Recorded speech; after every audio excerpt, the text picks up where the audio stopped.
तुलसी ठाकुर पूजा। दर्शन गोविंद जी को, दर्शन गोविंद जी को। भली मोहे लागे वृंदावन को, भली मोहे लागे वृंदावन को। आली मोहे लागे वृंदावन को।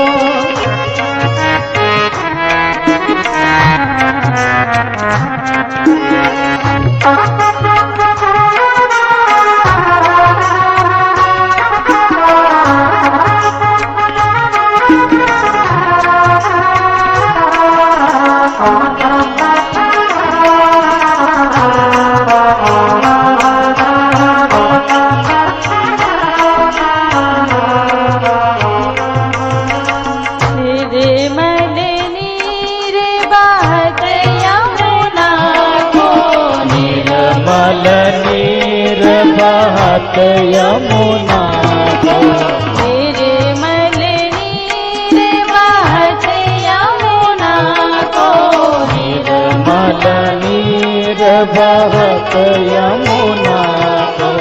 भोजन दूध दही को, भोजन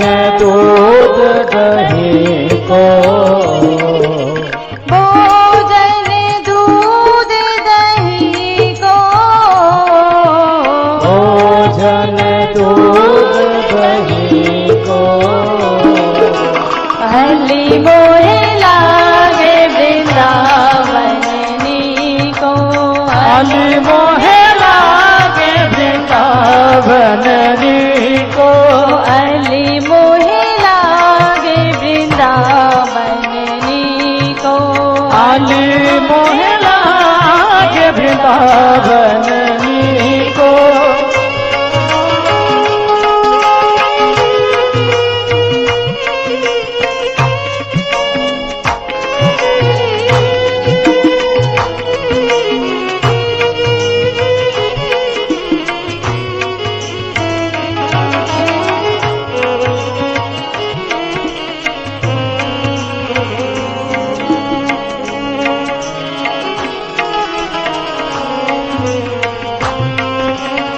रतन सिंहासन आप विराजो, रतन सिंहासन आप विराजो। रतन सिंहासन आप विराजो, रतन सिंहासन आप विराजो। मुकुट धरो तुलसी को, मुकुट धरो तुलसी को। मुकुट धरो तुलसी को, मुकुट धरो तुलसी को। भली मोहे लागे वृंदावन को, भली मोहे लागे वृंदावन को। भली मोहे लागे वृंदावन को, भली मोहे लागे वृंदावन को। भली मोहे लागे वृंदावन को। भली मोहे लागे वृंदावन को।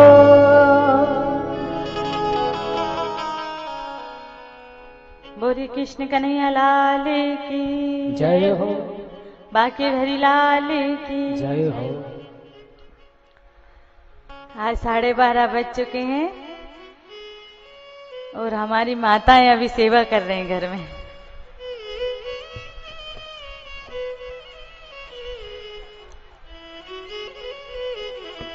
कल हमने भगवान श्री हरि की बहुत सुंदर माखन लीला देखी, कैसे कन्हैया जी माखन चोरी करते हैं।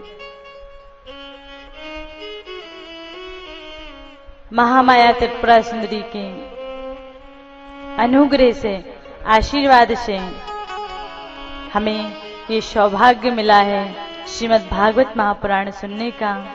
उन जगत जननी भवानी के चरणों में हम बार बार प्रणाम करते हैं। हे माँ, ऐसे ही कृपा बनाए रखना।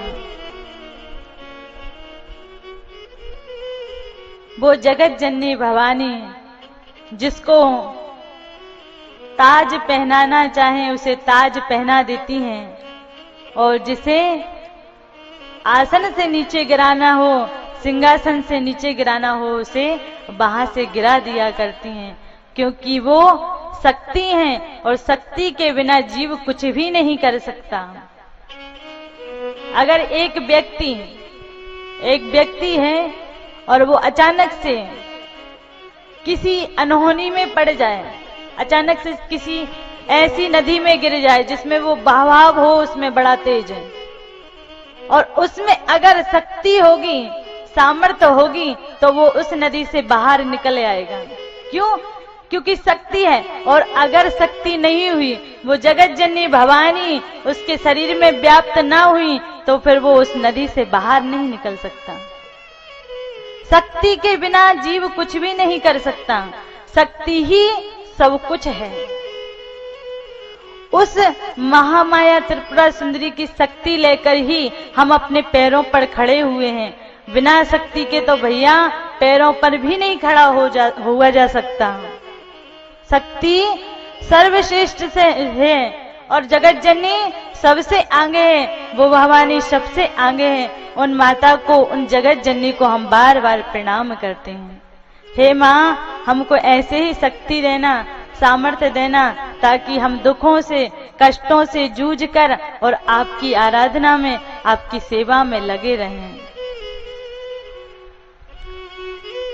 कल हमने बहुत सुंदर लीलाओं का दर्शन किया। आज भी बहुत सुंदर सुंदर लीलाएं हैं। आज महाराज होगा और महाराज के पश्चात रुक्मणी जी का मंगल होगा, रुक्मणी जी का विवाह होगा। तो दो लीलाएं हैं, इतनी सुंदर हैं, दोनों ही रसमय हैं, मधुर हैं। तो हमारे आनंद भैया से निवेदन है कि महाराज की लीला होगी तो ये जो यहाँ पे लगाई गई सीढ़ी, इनको हटा दी जाए ताकि यहाँ पर बाद में व्यवस्था रहे, सभी लोग देख सकें, क्योंकि स्टेज महाराज लीला के लिए ही लगाया गया था। हमने भगवान श्री हरि की गिरिराज जी पूजन देखा, 56 भोग का दर्शन किया। जब इंद्र पूजा ब्रजवासी गण कर रहे थे तो उस समय भगवान श्री कृष्ण ने कहा कि अरे हमें गिरिराज जी की पूजन नहीं करनी चाहिए, तो किसकी पूजन करनी चाहिए लाला? तो कहा कि हमें तो अपने भगवान की, अपने इष्ट की पूजा करनी चाहिए। इष्ट कौन है? तो कहा श्री गोवर्धन महाराज, श्री गिरिराज जी महाराज हमारे इष्ट हैं। ये इष्ट कैसे हुए? तो कहा भली इंद्र वर्षांत कर देता है, परंतु हमारा सबसे बड़ा गोधन है, ब्रजवासियों का धन है, तो सबसे बड़ा धन है गो माता का धन। गोधन ही उनका सबसे बड़ा धन है। आज हम लोग पैसे को धन मानते हैं, परंतु ब्रजवासियों का तो गो माता ही धन है। तो कहा भैया गोधन हमारा सबसे बड़ा है, और अगर घास नहीं होगी, अगर ये गिरिराज जी महाराज अपने उदर में, अपने अंग में घास उत्पन्न नहीं करेंगे तो हमारा गोधन कहाँ जाकर घास खाएगा और कहाँ वो फिर वृद्धि होगी उसकी, हमारा गोधन कहाँ बढ़ेगा। तो इसलिए हमारा देवता तो इस समय गिरिराज जी महाराज है, उसकी पूजन करनी चाहिए।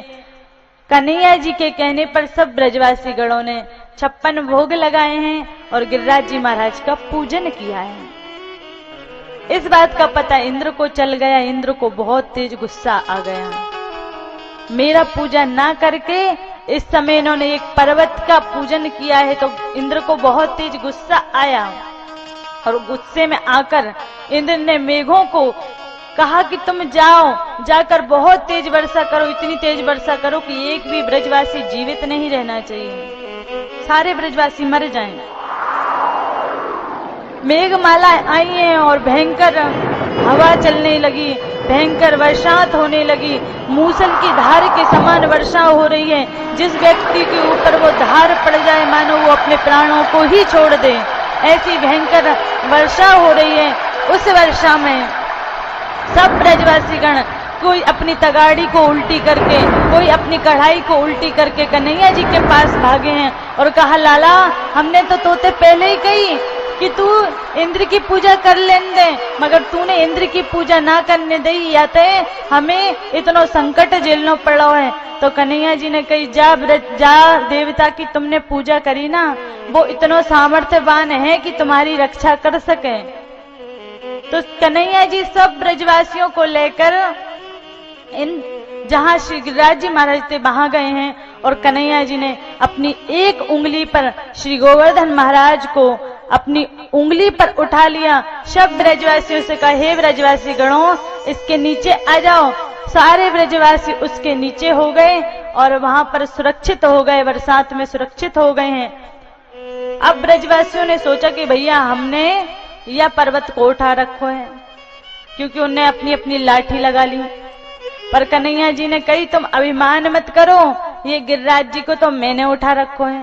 तो कन्हैया जी ने अपनी उंगली, छोटी उंगली को नेक से टेढ़ो करो, तो जैसे ही टेढ़ो की तो वैसी वो जो लाठियां थी वो चुरमुर करके टूट गई, सारी लाठियां टूट गई।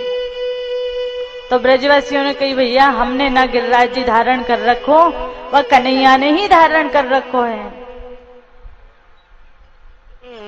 7 दिन व्यतीत हुए, 7 दिन पश्चात बरसात बंद हुई। 7 वर्ष के बालक ने 7 दिन तक गोवर्धन महाराज को अपने ऊपर धारण कर रखा, एक उंगली पर धारण कर लिया। ब्रजवासियों को बड़ा आश्चर्य हुआ। इधर इंद्र आया है, भगवान ने गिरिराज जी महाराज को अपने स्थान पर स्थापित किया है। सभी ब्रजवासी गण अपने अपने घर वापस गए हैं। इंद्र ने आकर भगवान से क्षमा प्रार्थना की है। भगवान ने डांटते हुए कहा, मैंने तुझे अधिकार दिया है, परंतु ध्यान रख, जैसे एक मालिक होता है, मालिक एक व्यक्ति को अपनी चाबी दे देता है दुकान की कि तुझे दुकान संभालना है, पर वो व्यक्ति थोड़े ही दिन में ये सोचने लगे कि ये दुकान तो मेरी है, तो समझ लेना कि मालिक को जब पता चल गया कि तूने सोचा मेरी दुकान, तो मालिक आएगा और 1 मिनट में निकाल देगा कि चल अब तेरी छुट्टी। तो वैसे ही मैंने तुझे सेवा सौंपी है, तुझे वर्षा करने का काम सौंपा है, तो तू अपने आप को मालिक मत समझना, इस अभिमान को छोड़ देना और आज से कि मेरी ही पूजा करें, इस बात को बिल्कुल त्याग देना। इंद्र ने हाथ जोड़कर भगवान से क्षमा मांगी है। उसके पश्चात इंद्र भगवान का अभिषेक किया है। ऐरावत हाथी आया है, जो कि गिरिराज जी महाराज में ऐरावत हाथी के आज भी चरण उछले हुए हैं। कामधेनु गौमाता आई है, जिसने भगवान का अभिषेक किया है। और मानसी गंगा आई है ब्रह्मलोक से, जिसने भगवान को स्नान कराया है। तो आज भी श्री गोवर्धन महाराज में हम दर्शन करने जाते हैं तो मानसी गंगा का एक कुंड बना हुआ है, जिसमें ब्रह्मलोक से गंगा जी आई थी, मानसी गंगा। और मानसी गंगा को हम यहीं से बैठे बैठे प्रणाम करते हैं। और गौ माता के चरण भी बने हुए हैं, उन्हें कामधेनु गौ माता को हम प्रणाम करते हैं। इस प्रकार भगवान ने इंद्र को क्षमा किया, इंद्र ने भगवान की स्तुति की और इस प्रकार से ये गिरिराज जी लीला संपन्न हुई। एक बार कन्हैया जी, क्योंकि जब से यमला अर्जुन गिरे थे तब से कन्हैया जी वृंदावन में जाकर रहने लगे। जब वृंदावन में जाकर रह रहे थे तो उस समय कालिया नाग आया है और वो यमुना जी को अशुद्ध करने लगा। कालिया नाग ने यमुना जी को अशुद्ध किया। कन्हैया जी को इस बात का पता चल गया। श्याम सुंदर गए हैं और जानबूझकर यमुना जी के किनारे पर गेंद खेलने लगे। वो होती ना हूल गदा गदे एक दूसरे में मारने वाली, तो एक दूसरे में मारना खेलने लगे। तो जैसे कन्हैया जी का नंबर आया और सबका नंबर आया तो एक दूसरे में मार रहे, पर कन्हैया जी के हाथ में जैसे ही बॉल आई, जैसे ही गेंद आई, वैसे कन्हैया जी ने श्री दामा की ओर बताकर और सीधा यमुना जी में फेंक दिया। अब यमुना जी में गेंद को फेंक दी तो श्री दामा ने कहा, लाला कुछ भी हो जाए मुझे तो अपनी गेंद चाहिए। तो कहा कि लाला देख, हे श्री रामा, गेंद तो यमुना जी में चली गई, पर मेरे नंद भवन में बहुत सी गेंदें हैं, तो याते तो है मैं नंद भवन जाकर गेंद दे दूंगो। पर श्री रामा ने कही, ना लाला, मुझे दूसरी गेंद ना चाहिए, मुझे तो अपनी गेंद चाहिए और वही वाली गेंद चाहिए। तो कन्हैया जी ने कही, ठीक है, तो है तेरी गेंद चाहिए तो मैं जाऊं। और कदम के वृक्ष पर कन्हैया जी चढ़ गए। अब कन्हैया जी कदम के वृक्ष पर चढ़ गए हैं तो देखो श्री रामा बात पलटने लगा, कहने लगा, ना ना लाला, तू यमुना जी में मत कूदियो, यमुना जी को पानी बड़ो गहरो है और यहाँ में तू डूब जाएगा, और हमने सुनो है कि ये जल भी विषैला हो गया है, तो इसलिए तू वापस आ जा, मुझे कोई गेंद नहीं चाहिए। पर कन्हैया जी ने कहा, नहीं श्री दामा, अब तो तेरी गेंद में लेके ही आऊंगा, क्योंकि कन्हैया जी को तो यमुना जी शुद्ध करनी है। तो कन्हैया जी कदम के वृक्ष से यमुना जी में कूद गए, और जैसे यमुना जी में कूदे तो वहां तो कालिया नाग आराम से सो रहा था। अब सो रहा था तो कन्हैया जी ने कहा, न ये दुष्ट जागेगा न यहाँ से भगेगा। तो कन्हैया जी अपनी छोटे से चरण से उसको पूंछ में ठोकर मार रहे हैं, छोटे से चरण, पूंछ को उठाते मरोड़ने लग जाते हैं। अब जब बार बार ठोकर मारी, बार बार उस पूंछ को घुमाया तो वो कालिया नाग था, भयंकर सांस लेते हुए जाग गया। नाग पत्नियों ने कहा, तुम वापस लौट जाओ, इतने सुंदर बालक हो, और ये कालिया नाग बड़ा दुष्ट है, अभी तुम्हें मार डालेगा, तुम अब तक इस विषैले जल में जीवित कैसे रह गए, हमें तो इस बात का आश्चर्य है। कन्हैया जी ने कहा, देखो देवियों, तुम देखती रहो, कौन किसको मारता है वो तो बाद में पता चलेगा। इधर कन्हैया जी को फुसकार मारने लगा कालिया नाग। श्याम सुंदर खेलते खेलते कभी इधर से निकल जाते, कभी उधर से निकल जाते, कालिया नाग मारने का प्रयास करता रहता, और कन्हैया जी खेलते खेलते उछल के वाके माथे पर चढ़ गए।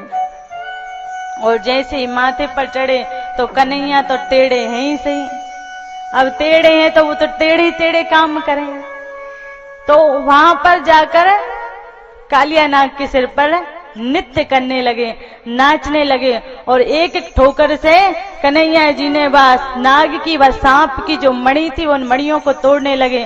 कन्हैया जी कालिया नाग के ऊपर नृत्य कर रहे हैं। दे पर खेलन आयोरी मेरो बारो सो कन्हैया, काली दे पर खेलन आयोरी मेरो बारो सो कन्हैया, मेरो बारो सो कन्हैया, मतवारो सो कन्हैया, मेरो बारो सो कन्हैया, मेरो छोटो सो कन्हैया, काली दे पर खेलन आयोरी मेरो बारो सो कन्हैया, काली दे पर खेलन आयोरी मेरो बारो सो कन्हैया।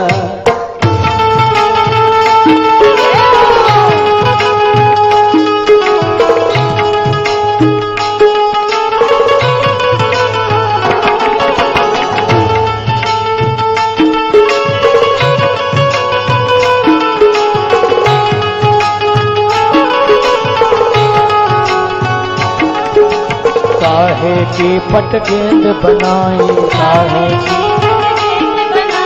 काहे की पट गेंद बनाई,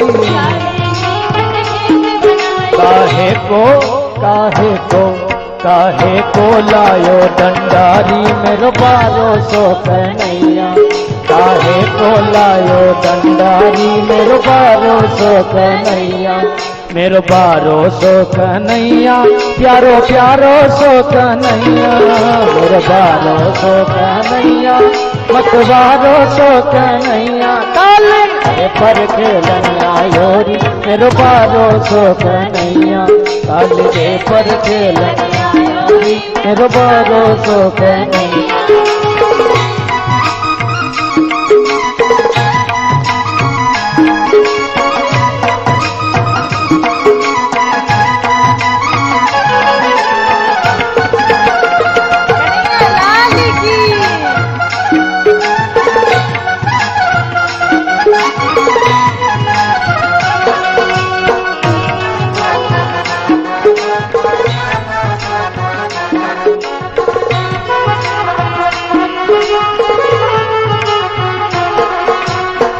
रेशम की पट गेंद बनाई, रेशम की पट गेंद बनाई, चंदन को चंदन को चंदन को डंडा लायो री मेरो पारो सो कन्हैया, चंदन को डंडा लायो री मेरो पारो सो कन्हैया, काली के पर खेलन आयो मेरो पारो सो कन्हैया।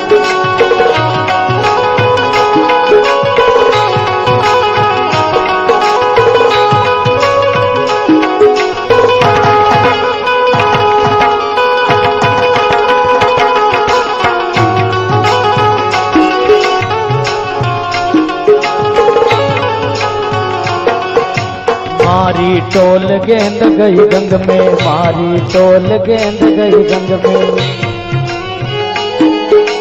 मारी टोल गेंद गई गंग में, मारी टोल गेंद गई, गेंद के संग ही खायो री मेरो पारो सो कन्हैया, गेंद के संग ही खायो री मेरो पारो सो कन्हैया, हो काली के पर खेलन आयो री मेरो पारो सो कन्हैया, मेरो पारो सो कन्हैया, मतवारो सो कन्हैया, मेरो पारो सो कन्हैया, मतवारो सो कन्हैया, काली के पर खेलन आयो री मेरो पारो सो कन्हैया।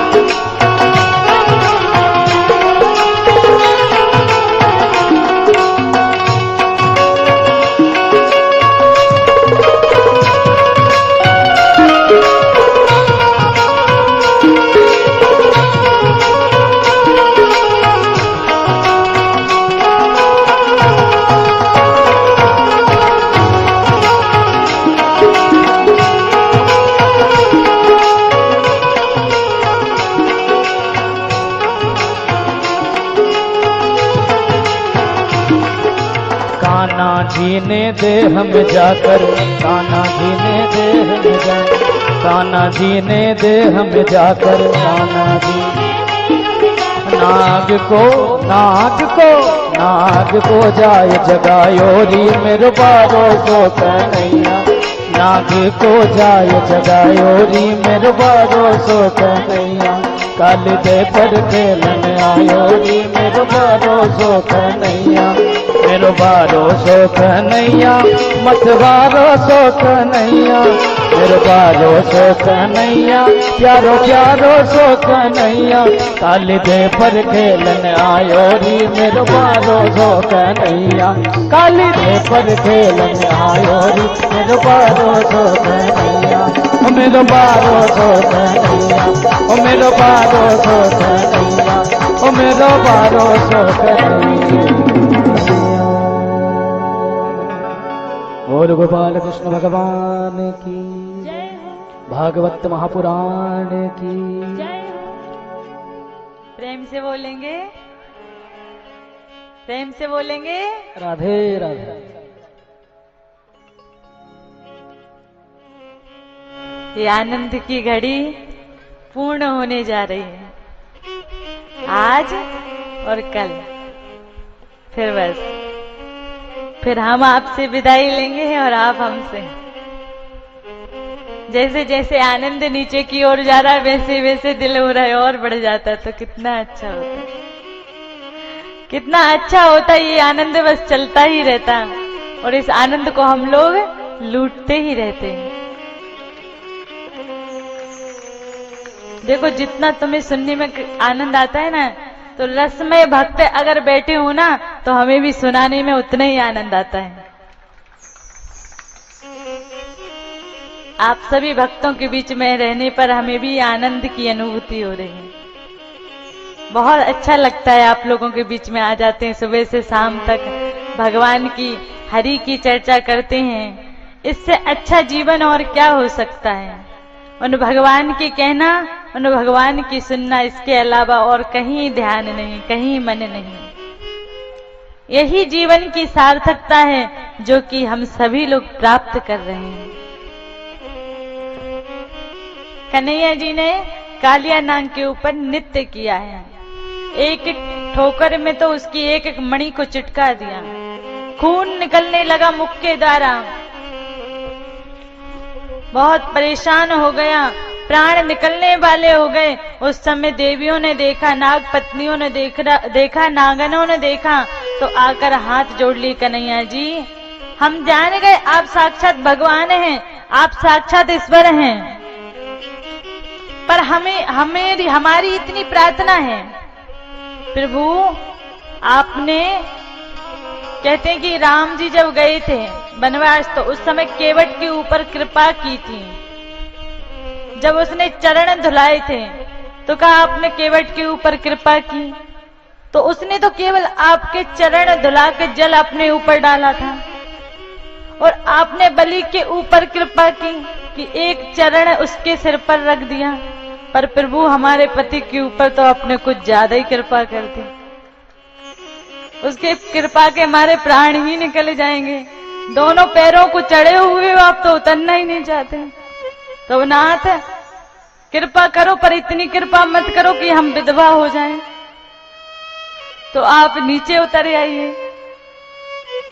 माना कि ये दुष्ट है, परंतु प्रभु आप कृपालु हैं, आप दयालु हैं, आप दुष्टों के ऊपर भी कृपा करने वाले हैं। इसके ऊपर भी कृपा कीजिए। भगवान नीचे उतरे हैं। कालिया नाग ने भगवान से क्षमा मांगी और कहा मुझे तो गरुड़ का भय था, इसके कारण मैं यहाँ आकर छिपा हुआ था, हे नाथ मुझे माफ करें, क्षमा करें। तब भगवान ने कहा कि मेरे चरण अब तुम्हारे शीश पर चिन्हित हो गए हैं, इसलिए तुम अब वापस लौट जाओ, गरुड़ अब तुम्हें नहीं मारेगा। कालिया नाग ने भगवान को अपने शीश पर चढ़ाया है। बाहर लेकर आए भगवान श्री कृष्ण किनारे पर खड़े हुए हैं, और इधर कालिया नाग भगवान को प्रणाम करके चला गया।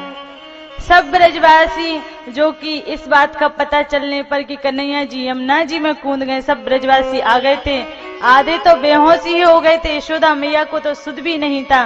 कन्हैया जी ने जाकर यशोदा मैया को जगाया, अरे मैया देख तेरो लाला आयो है। तो यशोदा मैया ने झट से अपनी आंखें खोली, अपने लाला को हृदय से लगा लिया। अरे कन्हैया तू कहाँ चलो गो था।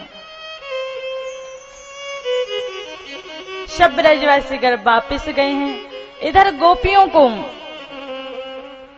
क्योंकि कन्हैया जी इतने सुंदर हैं भली 11 वर्ष के, अभी 11 वर्ष के हैं, परंतु वृद्ध अवस्था को प्राप्त होने वाली गोपियां भी कन्हैया जी को प्रेम भाव से देखती हैं। वासना नहीं है मां, कामना नहीं है, वो प्रेम है। उसे सच्चा प्रेम कहा जाता है, जिसमें ये नहीं देखा जाएगा कि शरीर का अंग कितना बड़ा है, शरीर की इंद्रियां कितनी बड़ी हैं, बस प्रेम किया जाता है। प्रेम वासना से नहीं, बस प्रेम हृदय से है। तो गोपियां कन्हैया जी से प्रेम करती हैं, और उस प्रेम के लिए गोपियां नित्य प्रति यमुना जी के किनारे पर जाकर कात्यायनी माँ का व्रत करती हैं। रोज कात्यायनी माँ के पूजन करती हैं, स्नान करके पूजन आदि करती हैं, बालुका की कात्यायनी माँ बनाती हैं, पूजन करके फिर दोबारा से उन कात्यायनी माँ को रोज विसर्जन कर दिया करती हैं। और वहां पर एक मंत्र बोलती हैं गोपियां, जो कि भागवत जी में है। उस मंत्र को अगर कोई भी कन्या जिसका विवाह नहीं हो रहा है, वो उस मंत्र का जप करती है, तो उसका विवाह अवश्य हो जाता है। रोज नित्य प्रति पूजन करती हैं। एक दिन कन्हैया जी ने देखा कि गोपियों की मनोकामना को मुझे पूर्ण करना चाहिए, तो गोपियां सुबह सुबह 4 बजे ब्रह्म मुहूर्त में स्नान कर रही थीं। उधर से कन्हैया जी गए और जाकर सारे वस्त्रों को चुरा लिया, और चुरा के बंसी बजाने लगे। तो गोपियों ने झटपट अपने अंगों को ढक लिया और कहा, अरे लाला तू हमारे वस्त्रों को दे दे। गोपियों से ने जब कहा कि वस्त्र दे दे, तो कन्हैया जी ने कहा कौन से वस्त्र, कहाँ के वस्त्र, मुझे नहीं पता कोई वस्त्र। तो गोपियों ने कहा कन्हैया हम जानती हैं कि तुमने ही हमारे वस्त्रों को चुराया है, अगर नहीं दोगे तो हम अभी के अभी जाकर नंद बाबा से शिकायत कर देंगी। तो कन्हैया जी ने कहा रोका किसने तो को, जा। अब जा तो जाए कैसे, वस्त्र तो पहन नहीं रखे, तो जा ही नहीं सकती। तो कहा, देख लाला, हम तेरे हाथ जोड़ रहे हैं, हम ठंड के मारे ठुठुर रहे हैं और तू हमें जल्दी से अपने वस्त्र दे दे। तो तू तो कह रही तू नंद बाबा से शिकायत करेगी, तो जा शिकायत करे या पहले बाद में वस्त्र ले ली हूं। तो कहा, ना लाला, हम काई से ना कहेंगे, हम जाने कि तू नंद बाबा को भी बड़ो प्यारो, हम शिकायत भी करे हैं तो नंद बाबा तोते कछु ना कहोगे, तो उसे कछु ना कहेगो, या तो तू तो हमारे वस्त्र दे दे। कन्हैया जी ने कहा, री गोपियों, देखो उस अवस्था में भी कन्हैया जी ज्ञान दे रहे हैं कि कौन सा ज्ञान दे रहे हैं? इंद्रियों को विजय प्राप्त करने वाला ज्ञान दे रहे हैं। नग्न स्त्रियां खड़ी हैं, नग्न गोपियां खड़ी हैं और उनके सामने कोई अपने मन को इतना स्थगित रखे हैं तो वो भगवान नहीं तो और क्या है? वहां पर भी ज्ञान दे रहे हैं भगवान श्री कृष्ण। अरे गोपियों, कभी भी निर्वस्त्र होकर स्नान नहीं करना चाहिए, क्योंकि जल के देवता रुष्ट हो जाते हैं। गोपियों को ज्ञान दिया कन्हैया जी ने और गोपियां सब अपने गुप्त अंगों को छुपाकर आई हैं और उसके पश्चात कन्हैया जी ने सबके वस्त्र वापस किए हैं और कहा, री गोपियों, तुम चिंता मत करो, तुम्हारी जो मनोकामना है उस मनोकामना को मैं बहुत जल्दी पूर्ण करूंगा। शुभ आशीर्वाद देकर कन्हैया जी वहां से चले गए। इधर श्याम सुंदर ग्वाल वालों के साथ आनंद लेते हैं, नित्य प्रीति गौ माता को गो चराने जाते हैं। जब कन्हैया जी गो चराने जाते उस समय गोपियां क्या करती हैं, कैसे अपने प्राणों को धारण करती हैं, क्योंकि कन्हैया जी के बिना तो वो एक क्षण नहीं रह सकती। अगर श्याम सुंदर के दर्शन गोपियां कर रही हों और उस समय अगर पलकें झपक जाएं तो गोपियां ब्रह्मा जी को गालियां देने लगती हैं। अरे ये ब्रह्मा मूर्ख है, ये जड़ है, कमल से उत्पन्न हुआ इसलिए जड़ है और जड़ ने जड़ जैसी चीजें बना दी, हमारी पलकें भी झपकाता है। ये दो क्षण से एक क्षण का ये ब्रह भी हमसे कन्हैया जी का सहा नहीं जाता। अगर हम ब्रह्मा होती तो हम तो अपने नेत्रों को ऐसी बना लेती कि एक सेकंड के लिए भी ये झपकते नहीं, ये नीचे नहीं गिरते, जिससे कि हम दिन रात कन्हैया जी के दर्शन करते रहते, दिन रात कन्हैया जी के दर्शन करते रहते हैं। तो फिर वो गोपियां जब कन्हैया जी गौ चराने जाते हैं तो क्या करती हैं, कैसे प्राणों को रखती हैं, जो एक सेकंड भी नहीं सह सकती कन्हैया से ब्रह। तो कहा, जब श्याम सुंदर को नहीं देखती उस समय कन्हैया जी की बातें किया करती हैं। कल श्याम सुंदर ने ऐसी लीला की, उसने अघासुर को मारा, बकासुर को मारा, धेनुकासुर को मारा है। कन्हैया जी ने ऐसा किया, कन्हैया जी ने वैसा किया। आपस में बैठकर दो चार गोपियां बैठ जाती हैं, आपस में बस श्याम सुंदर की चर्चा के अलावा और कोई चर्चा नहीं उनके पास। दिन रात आज कन्हैया जी मेरे घर आए थे, ग्वाल वालों को लेकर आए थे, मटकी को फोड़ा, माखन को खा के गए। आज मेरे घर आए थे, आज मैंने लीपन किया था, आंगन को लीपा था, उसमें कन्हैया जी आए और वहां पर आकर गोबर को उठाकर लाए, मेरे आंगन में गोबर फैला गए। कोई गोपी कहती, आज कन्हैया जी आयो और मैंने भाई माखन देने में नेक देर कर दी तो श्याम सुंदर ने एक डिग्गल मारो तो मेरी मटकी फूट गई। अरे तू तो कौन सी बात कर रही, मैं तो यमुना जी पे जल भरने गई तो वहां से लौट के आ रही तो मैंने न जाने मुझे कहां से देख ली तो एक पत्थर मारो, मेरी तो मटकी फूट गई, सारो जल मेरे ऊपर फैल गया। बस यही चर्चा गोपियों के पास, और कोई चर्चा नहीं है। इसी से अपने प्राणों को रखती हैं गोपियां। और अब वह सुंदर मुहूर्त, सुंदर समय आ गया है जिसमें गोपियों का रास महारास होने वाला है। गोपियों की इच्छा पूर्ण होने वाली है। शरद पूर्णिमा का समय आया है। उन श्याम सुंदर ने श्री राधा रानी को याद किया है, किशोरी जी को याद किया है। हे लली, हे विश्वानी की लाडली, मुझे याचक को दान दे। किस चीज का दान चाहिए कन्हैया जी को? तो कहा, मुझे रस का दान दे दो, प्रेम का दान दे दो। क्यों? कन्हैया जी के पास नहीं है? तो कहा नहीं, जब राधा जी को उत्पन्न किया, राधा जी को प्रकट किया, तो कन्हैया जी ने अपना सारा प्रेम राधा रानी में स्थापित कर दिया। राधा रानी साक्षात प्रेम की प्रति मूर्ति है, प्रेम है। प्रेम की ध्वजा अगर किसी ने फहराई है तो वो है राधा रानी और गोपियों ने, उसके अलावा किसी के पास प्रेम नहीं है। श्री किशोर जी से कन्हैया जी कह रहे हैं, हे राधे, आप मुझे प्रेम का दान दे दो। तो क्या राधा रानी से कन्हैया जी मिले?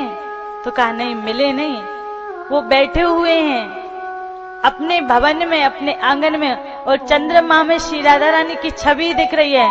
चंद्रमा में श्री राधा रानी का मुखमंडल दिख रहा है, और इधर राधा रानी देख रही, चंद्रमा में कन्हैया जी का मुख दिख रहा है। एक दूसरे को दोनों का मुख देख रहा है। तो कन्हैया जी चंद्रमा में देखकर श्री राधा रानी से रस मांग रहे हैं। तो श्री राधा रानी ने कृपा करी और कन्हैया जी को रस प्रदान किया है। क्योंकि अगर राधा रानी मदद नहीं करती, सहायता नहीं करती, तो कन्हैया जी कभी भी महारास नहीं रचा सकते थे। उस रस को श्याम सुंदर ने लिया और अपनी बंसी में भर दिया, और बंसी में भर के कन्हैया जी ने जैसे ही उस मुरली को बजाया है, उस मुरली की धुन जैसे ही गोपियों ने सुनी, वैसे ही गोपियां जो जिस स्थिति में थी, जिस स्थिति में, कोई भोजन बना रही थी तो भोजन छोड़कर भागने लगी, कोई अपने पति को भोजन करा रही थी, भोजन कराते हुए पति से बोली रोटी चाहिए कि नहीं? पति ने बोला नहीं, अभी नहीं चाहिए, थोड़ी देर बाद लूंगा। तो जैसे ही मुरली सुनी तो रोटियों को फेंक दिया, जब इच्छा हो ले लेना, मैं तो जा रही हूं। और खीर बनाई थी तो ससुर को खीर खिलाना था और भूसा गाय के सामने रखना था, तो भूसा ससुर को रख दियो और खीर गाय को, भूसा तो ससुर के सामने रख दिया शुक्ला, और खीर गौमाता को रख दी। कोई गौमाता का दूध काढ़ रही थी तो जो काढ़ने वाला बर्तन होता है उस बर्तन को फेंक दिया और फेंक कर भागी जैसी मुरली की धुन सुनी। और कहते हैं कि आंखन को अंजन ओटन पे दियो, ओटन की लाली आंखन में। जो आंखों का काजल होता है तो उसे काजल आंख में लगाया जाता है, परंतु गोपियों ने क्या किया, जैसे ही बंसी सुनी तो भूल गई और आंखों का काजल ओंठों पर लगा रही हैं और ओंठों की लाली आंखों में लगा रही हैं। और लहंगा को कहाँ पहना जाता है? नीचे कमर में, और उनने गले में बांध लिया और चुंडी को नीचे कस लिया। देखो ये प्रेम लीला है। वासना लीला जहां होती है ना, वहां पे श्रृंगार को बार बार देखा जाता है शीशा में, हम सुंदर लग रहे हैं कि नहीं, हम सुंदर लग रहे हैं कि नहीं। टिक्की को, बिंदी को ठीक किया जाएगा, बार बार कुंडल को ठीक किया जाएगा, बालों को ठीक किया जाएगा, परंतु प्रेम लीला में अपने शरीर की भी सुध भुलानी पड़ती है। वहां गोपियों को श्रृंगार का भास नहीं रहा, श्रृंगार नहीं करा, उन्हें तो कहीं का सामान कहीं दे लिया, हाथों के कंगन कानों में फंसा लिए, कानों के बालियां अपने हाथों में फंसा ली और भागने लगी। बच्चों को अपनी गोद से नीचे पटक पटक के भाग रही हैं। थोड़ी देर में सारी गोपियां भगवान श्री कृष्ण के पास, यहाँ तक कि भागवत जी में कहा गया है कि गोपियां इतने प्रेम में मदमस्त होकर भागी, ऐसी भागी कि रास्ते में बड़े बड़े मोटे, क्योंकि अंधेरा था, रात्रि का समय था, शरद पूर्णिमा की रात्रि थी, और रात्रि में बड़े बड़े, क्योंकि जंगल में जा रही, वन में जा रही, तो वहां भुजंग सांप, बड़े बड़े अजगर आकर गोपियों के पैरों में लिपट गए। तो देखो भगवान में कैसा प्रेम होना चाहिए कि अपने शरीर की शुद्ध भुला देनी चाहिए। गोपियां अपने शरीर की शुद्ध भूल चुकी हैं और उन सांपों को वो पैर में लिपट गए, उनको खचोड़ते खचोड़ते लेती हुई जा रही हैं। ये है प्रेम। ये नहीं देखा कि ये बेल लिपटी हुई है कि सांप लटका हुआ है, कुछ नहीं देखा। गोपियों ने भागी भागी चली जा रही हैं।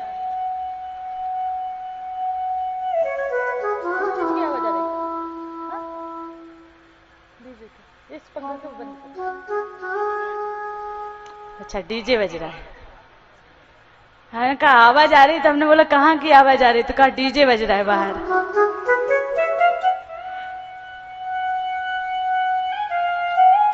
गोपियों को खबर नहीं है, कुछ याद नहीं है, और कहते हैं कि कुछ गोपियों को कुछ ऐसे रहते हैं जो भक्ति में बाधा बनते हैं। सदैव ही मीराबाई जी की जब भजन किया तो कितनी बाधा आई, तो उस समय उन्होंने उनके गुरुदेव को रैदास जी महाराज जी को एक पत्र भेजा कि महाराज ये बहुत परेशान करते हैं, घर के भजन नहीं करने देते, क्या करूं। तो कहा रैदास जी महाराज ने लिखकर भेजा था उनको, तजो पिता प्रहलाद रावण विभीषण, और गोपियों ने उनके पतियों को तज दिया, हुआ मंगलकारी, उन सबका मंगल हुआ। इसलिए तुम भी अपने घर परिवार वालों को छोड़ दो, जो भगवान के वैसे कभी घर परिवार को मत छोड़ना, क्योंकि हम नहीं कहते ना भैया कल सबके सब वृंदावन में पहुंचे, कि दीदी आप ही तो बोल के आई थी कि घर परिवार को छोड़ दो, तो ऐसा मत करना, क्योंकि अभी आश्रम नहीं बना है। छोटा सा आश्रम बना हुआ है तो उसमें इतने सारे लोगों को नहीं रख सकते। घर परिवार को छोड़ दो, परंतु कब? जब तक वो भक्ति में बाधा ना करें, जब तक वो आपकी भक्ति में किसी प्रकार की हानि ना पहुंचाएं, आपको भक्ति करने से मना ना करें, तब तक कभी अपने परिवार को मत छोड़ना, कभी नहीं। और जिस समय अगर भक्ति में बाधा आने लगे, जिस समय भक्ति में रोक टोक करने लगे, उस समय एक क्षण के लिए भी वहां पर रुकना मत। चाहे वृक्ष के नीचे रह लेना, चाहे किसी मंदिर के द्वार पे पड़े रहना, परंतु जो भक्ति में बाधा करते हैं उनके यहाँ पे मत रहना, क्योंकि जो भक्त नहीं होता उसके दर्शन भी पापमय होते हैं, उसके दर्शन करना भी पाप होता है। पर जो भक्ति में बाधा ना करें, तुम्हें भक्ति में उल्लास करें, तुम्हें बार बार कहने तुम भक्ति करो, तुम भक्ति करो, तो उन्हें कभी छोड़ मत देना गलती से भी।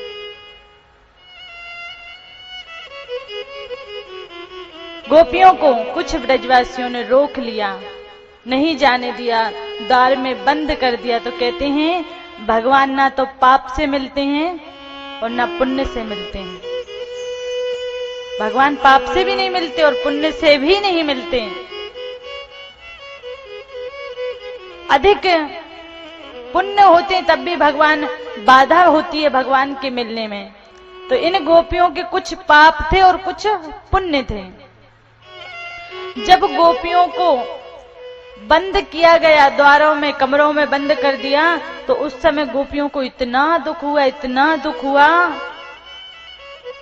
तो वह सब दुख, क्योंकि उनके जो पाप थे वो सब मिलके सोचने लगे हम जीवन भर भी इनको अगर दुख देते रहते तो इतना दुख नहीं होता जितना कि आज कृष्ण के विरह में इनको दुख हो रहा है। तो वो सारे के सारे जो पाप थे वो पाप नष्ट हो गए, समाप्त हो गए। अब पुण्यों की बारी आई, तो उन गोपियों ने अपने हृदय में ही ठाकुर जी को स्थापित कर लिया और उनका आलिंगन मन ही मन कर रही हैं आंखें बंद करके। और इतना सुख प्राप्त हो रहा है, इतना सुख प्राप्त हो रहा है कि वो सारे के सारे सुख सोचने लगे कि भैया हम सब मिलके भी अगर गोपियों को सुख देते तो इतना सुख नहीं दे पाते, इतना सुख नहीं दे पाते। तो दुख और सुख दोनों नष्ट हो गए। और जब दोनों नष्ट हो गए तो आज गोपियों ने अपना शरीर, ये साधारण शरीर छोड़ दिया और जो चिन्मय शरीर है, जो कि सत्य शरीर है, उस शरीर को धारण कर लिया और उस शरीर के द्वारा भगवान के पास गई हैं, उन श्री हरि के पास गई हैं। थोड़ी देर में सारी गोपियां आ गईं। कन्हैया जी ने सब गोपियों का स्वागत किया है। स्वागतम वो महाभाग्या प्रिया किम करवाणी वहा। अरे गोपियों तुम्हारा स्वागत है, मंगल हो, कहां से आई हो? गोपियां मन में सोचने लगी अभी अभी तो बंसी बजाई थी और हमें बुलाया था नाम ले लेके, और अब पूछ रहे हैं कि कहां से आई हो, घर से आए और कहां से आए हैं। किस लिए आई हो वन में? तो गोपियां कुछ नहीं बोली, अब आंखों से नेत्रों से अश्रु प्रभावित करने लगी। पहले बुला लिया, अब कोई बुला के ये पूछे कि क्यों आई हो, किस लिए आई हो, तो ये अच्छा लगता है क्या? बुरा लगता है बहुत। तो क्या अभी तो बुलाया और अब पूछ रहे हैं कि क्यों आई हो? तो कन्हैया जी स्वयं ही कहने लगे, अरे गोपियों, तुम इस वन की शोभा देखने आई हो, तो देखो देखो कितना सुंदर वन है, कितने सुंदर पुष्प खिले हैं, कितना हरा भरा लग रहा है, तो तुम्हें बहुत अच्छा लगा होगा ये वन की शोभा देख के। अब तुमने वन की शोभा देख ली, अब तुम वापस लौट जाओ। तो गोपियों ने सोचा अभी तो बुला लिया और अब कहते हैं कि वापस लौट जाओ, ये कौन सी बात हुई? पर गोपियां कुछ नहीं बोल रही, अपने नाखूनों के द्वारा भूमि को खुदेर रही हैं, मानो पृथ्वी माता से कह रही हूं, अरे पृथ्वी, तू फट क्यों नहीं जाती? ये कन्हैया जी हमारा ऐसा परित्याग कर रहे हैं, तू हमें अपने में समा क्यों नहीं लेती है? श्याम सुंदर गोपियों की मनों की दशा जानना चाहते हैं, मन का भाव जानना चाहते हैं, गोपियों की परीक्षा ले रहे हैं। तो कहा, देखो गोपियों, रात्रि के समय एक स्त्री को पर पुरुष के पास नहीं जाना चाहिए, उसके जीवन पर कलंक लगता है, लोग उसकी निंदा करते हैं, इसलिए तुम वापस लौट जाओ। गोपियां कुछ नहीं बोली। फिर कन्हैया जी बोले, गोपियों, तुम्हें पता है तुम्हारे भाई बंधु सखा जन तुम्हें ढूंढ रहे होंगे, तुम्हारे बच्चे रो रहे होंगे, माँ कहाँ चली गई, माँ कहाँ चली गई, तुम्हारे पति ढूंढ रहे होंगे, हमारी पत्नी कहाँ चली गई, माता पिता कहते होंगे हमारी बेटी कहाँ चली गई है, सब ढूंढ रहे होंगे। आप जाओ, वापस लौट जाओ, उन सब को सुखी करो। उस समय गोपियों ने कहा, प्रभु, किसके पास आप वापस लौटाना चाहते हैं हमें? किसके पास? तुम कहते हो कि तुम्हारे भाई बंधु सखा तुम्हें याद कर रहे होंगे, तो हे नाथ, तुम ही तो कहते हो, तुमने गीता जी में बार बार कहा है, तुम ही मुझे माता मानो, पिता मानो, भाई मानो, बंधु मानो, सखा मानो, सब कुछ मुझे मानो। जब तुमने स्वयं ने ही बार बार कहा है कि मुझे ही सब कुछ मानो, मुझे ही सब कुछ मानो, तो जब आज हम आपको सब कुछ मानकर आपके पास आए हैं, सब कुछ छोड़ छाड़ के त्याग के, तो आज आप हमें क्यों त्याग रहे हैं? क्यों त्याग रहे हैं? जब आप कह रहे हैं कि एक पत्नी को पति की सेवा करने का धर्म है, उसके सास ससुर माता पिता की सेवा करने का धर्म है, तो हम तो अपना धर्म निर्वाह कर रहे हैं, क्योंकि आप ही हमारे माता हैं, आप ही पिता हैं, आप ही भाई बंधु सखा और पति भी आप ही हैं। हम तो अपने धर्म को निर्वाह कर रहे हैं। प्रभु, हमारे धर्म को निर्वाह करने में आप क्यों बाधा कर रहे हैं? आप क्यों बाधा बन रहे हैं? आप हमें अपने धर्म को निर्वाह करने दें। गोपियां रोने लगी। कन्हैया जी ने कहा, अरे गोपियों, तुम क्यों रो रही हो? मैं तो केवल मात्र तुम्हारी परीक्षा ले रहा था। और कन्हैया जी उन गोपियों के साथ नृत्य करने लगे हैं, नाचने लगे हैं। अब इधर गोपियों के साथ नाच रहे थे, तो उसी समय भगवान भोलेनाथ पधारे हैं, गोपी का वेश बनाकर। सुंदर सी गोपी का वेश बनाकर भोलेनाथ पधारे हैं। भगवान ने कहा, ये मोटी मोटी सी कौन है? तो क्योंकि घूंघट डाल के आए थे बड़ा सा, तो कन्हैया जी ने उठा के देखा तो सांप। तो कहा, जय हो गोपेश्वर महादेव की।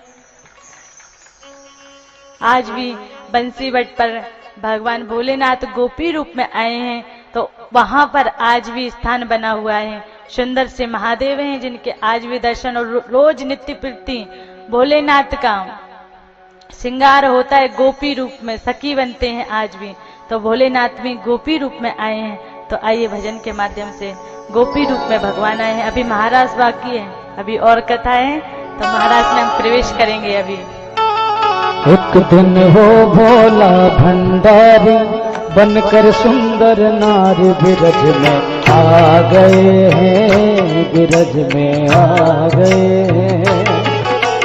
एक दिन वो भोला भंडारी बनकर सुंदर नार बिरज में आ गए हैं, बिरज में आ गए हैं।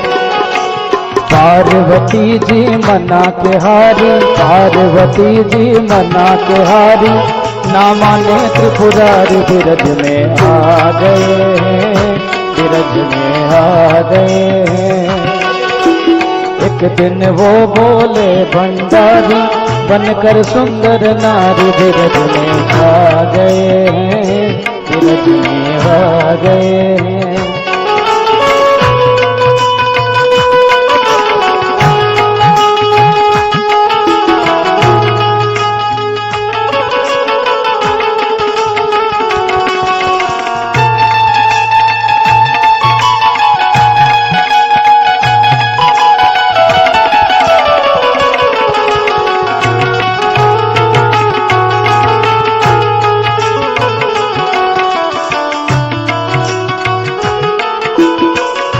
पार्वती से बोले मैं भी चलूंगा तेरे साथ में, तेरे संग में। राधा संग श्याम नाचे मैं भी नाचूंगा तेरे संग में, तेरे संग में। रास रचेगा ब्रज में भारी, रास रचेगा ब्रज में भारी, हमें दिखाओ प्यारी बिरज में आ गए, बिरज में आ गए। एक दिन वो बोला भंडारी बनकर सुंदर नारी बिरज में आ गए हैं, बिरज में आ गए हैं।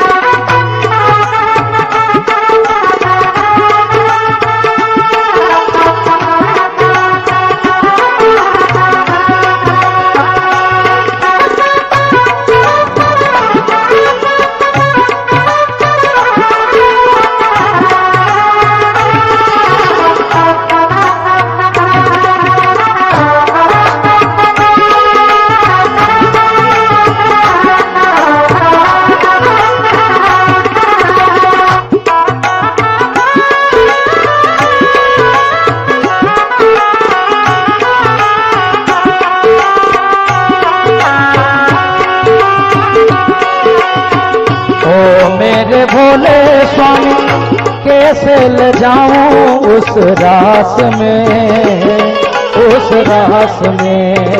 ओ मेरे भोले स्वामी कैसे ले जाऊं उस रास में, उस रास में।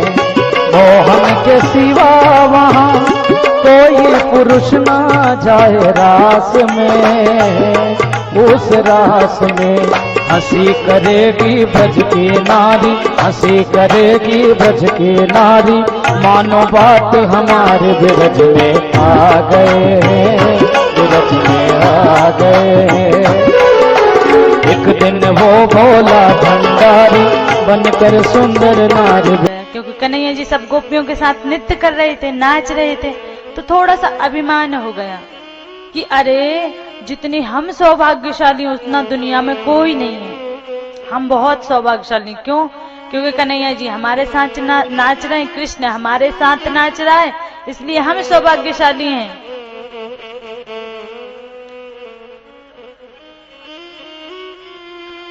एक हमारे जितना प्यार कन्हैया जी को कोई नहीं करता, और दूसरा कृष्ण जितना हमसे प्यार करते हैं उतना किसी और से नहीं करते। ये दो प्रकार का अभिमान आ गया, और जहां अभिमान आया वहां भगवान।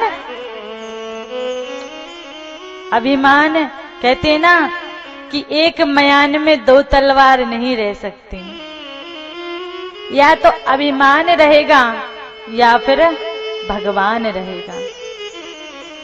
जहां राम तहां काम कहां, और जहां काम वहां राम कहां।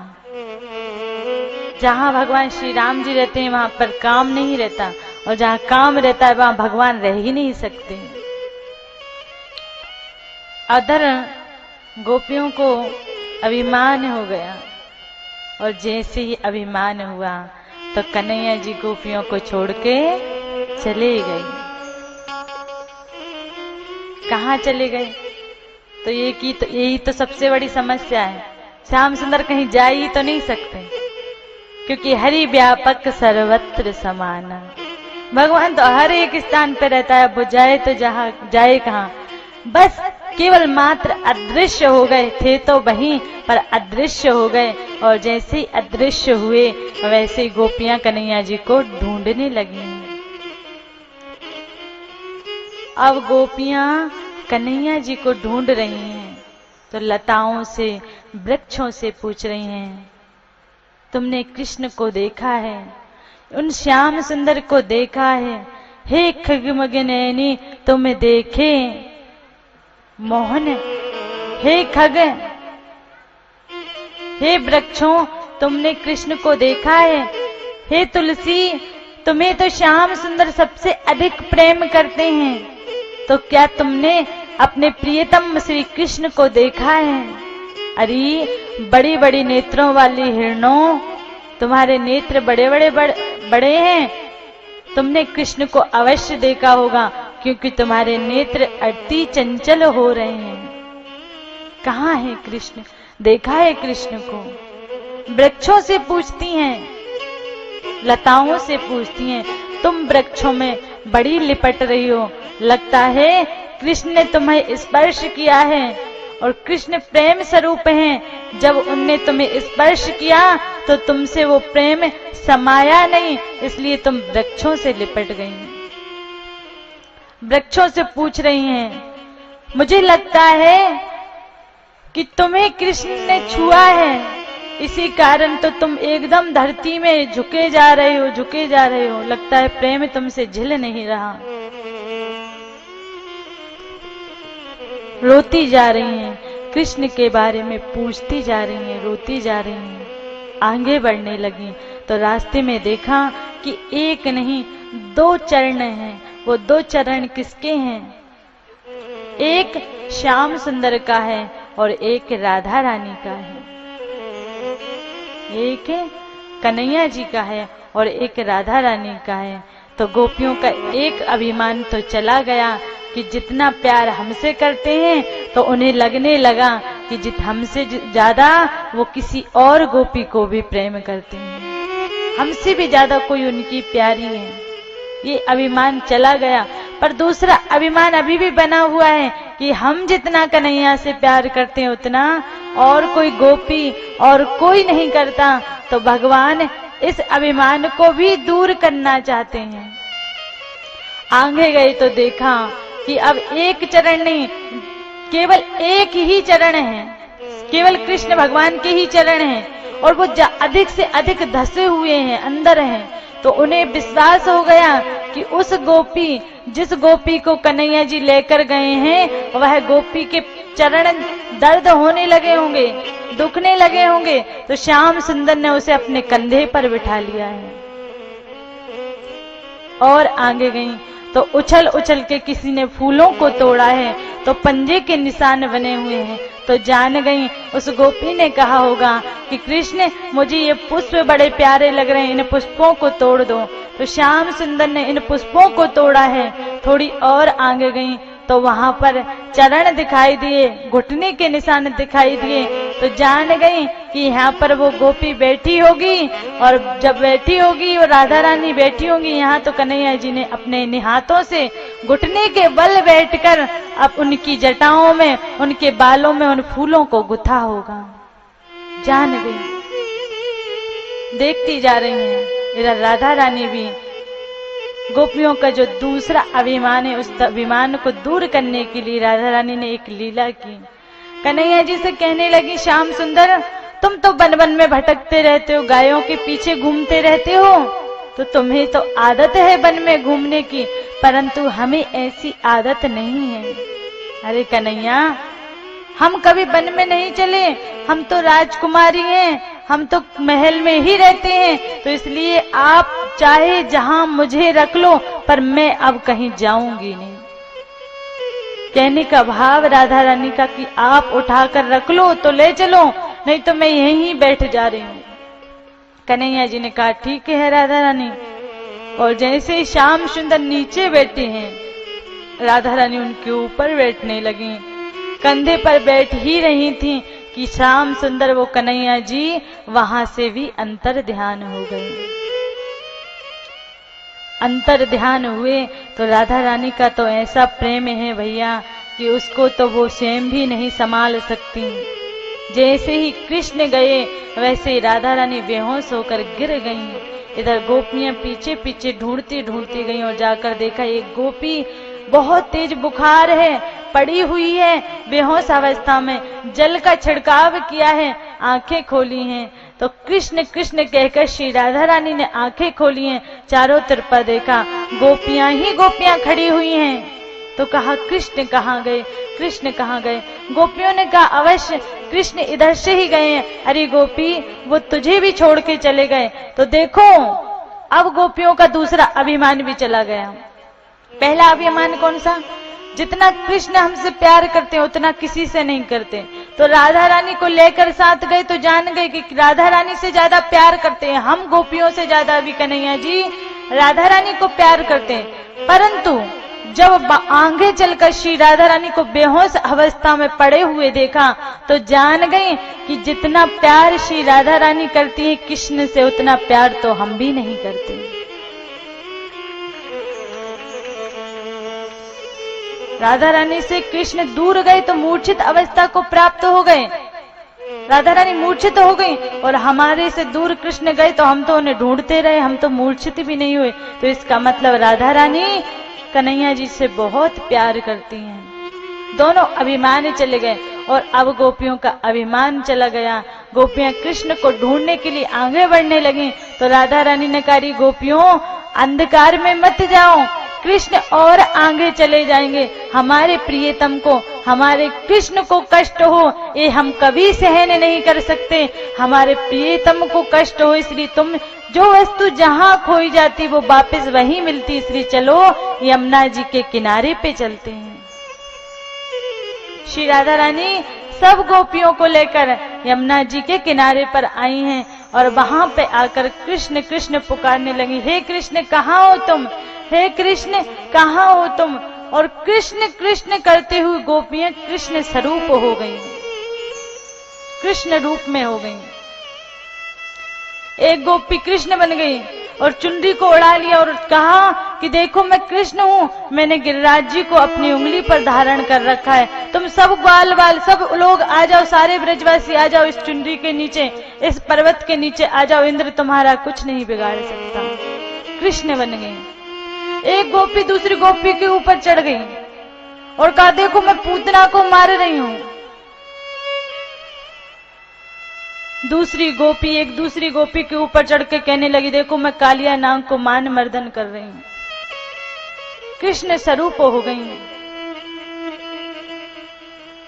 एक गोपी पेड़ के ऊपर चढ़ के कह रही देखो सब ग्वाल बाल जल्दी से आ जाओ, गोपी कहीं आ ना जाए, अपन सब माखन को खा लेते हैं, सब माखन खा लेते हैं। भूल गई कृष्ण के प्रेम में, ऐसी हो गई कि सुध भूल गई, खबर भूल गई कि हम कौन हैं। इसे कहते हैं प्रेम। भगवान से ऐसा प्रेम किया जाए कि हम अपने आप को याद नहीं रखें, हमें सब में कृष्ण मात्र दिखाई दें, कृष्ण मात्र दिखाई दें, राधा रानी मात्र दिखाई दें और कुछ नहीं है संसार में। क्योंकि गोस्वामी तुलसीदास जी महाराज ने भी कहा है सिया राम में सब जग जाने, करहु प्रणाम जोरी जुग पानी। सिया राम में सब जग जाने, करहु प्रणाम जोरी जुग पानी। सब जग जाने, करहु प्रणाम जोरी जुग पानी।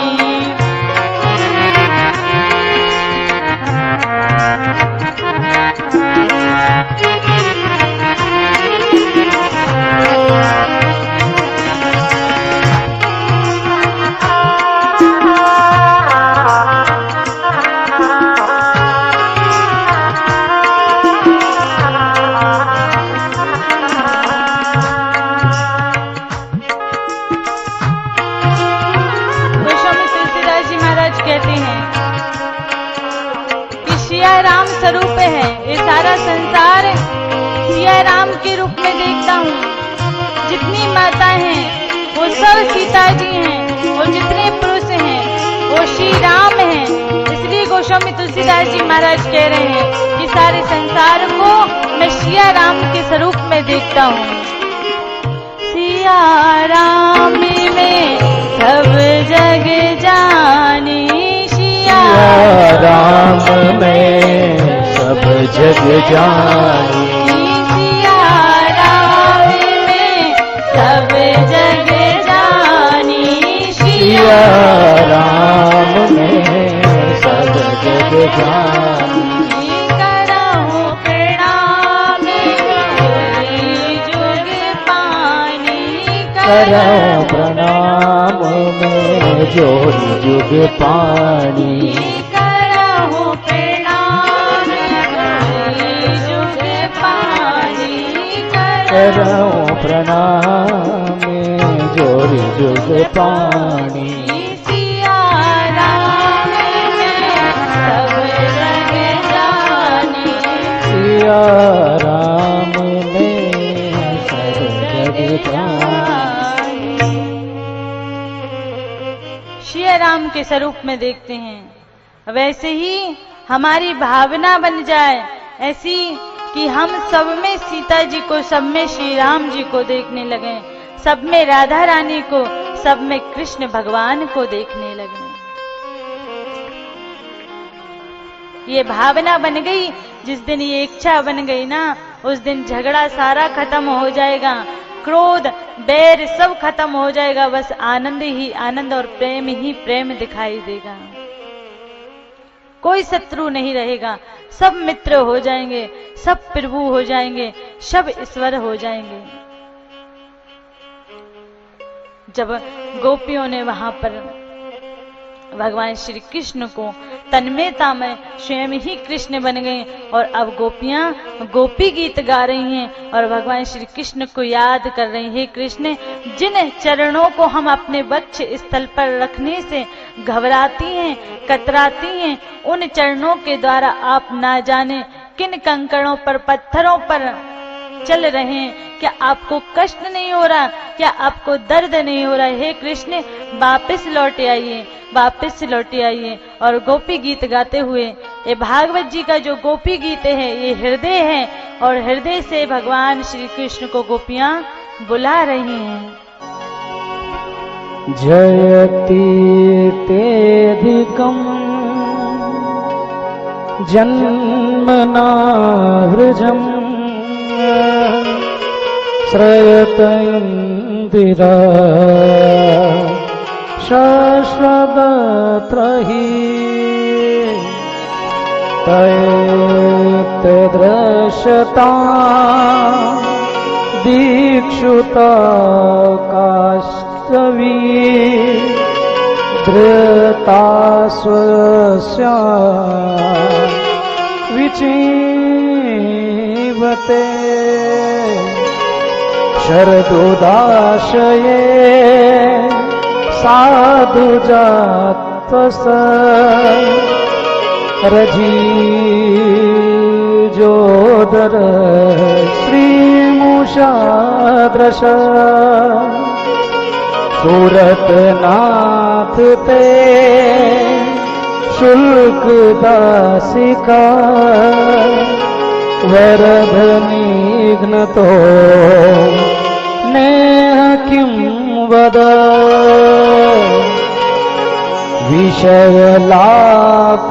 विषयलाप्ययाद व्यालराक्षसाद वर्षमारुताद वेद्युतानलात् वृषमयात्मजात विश्वतो भया दोषभते वयं रक्षिता मोह। बोली कृष्ण कन्हैया लाल की जय हो। जब गोपियों ने गोपी गीत गाकर भगवान श्री कृष्ण को याद किया है, तो कहते हैं हम जब भगवान को पुकारें और भगवान ना आए, ऐसा तो हो ही ना सकता, क्योंकि हृदय की आवाज होनी चाहिए कृष्ण को पुकारने के लिए। वो दौड़े हुए भागे हुए आते हैं, और जैसे गोपियों ने पुकारा, भगवान श्री कृष्ण तो वैसे भी कहीं गए नहीं थे, वहीं थे, वहीं पर भगवान श्री कृष्ण प्रकट हो गए। प्रकट हुए हैं। गोपियों ने, किसी ने भगवान श्री कृष्ण का पीताम्बर पकड़ लिया है, किसी ने हाथ पकड़ लिया। हे कृष्ण, हमें छोड़कर आप कहाँ चले गए थे? हे नाथ, हमें छोड़कर आप कहाँ चले गए थे? हम आपके बिना नहीं रह सकती, पर आप हमारे बिना कैसे रह सकते हैं?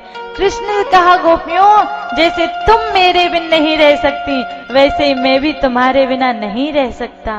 मैं कहीं नहीं गया था। अरे गोपियों, मैं तो यहीं था, तुम्हारे बीच में ही था, और तुम्हें को ही देख रहा था, तुम्हें ही देख रहा था। हे कृष्ण, आप हमारे बीच में ही थे।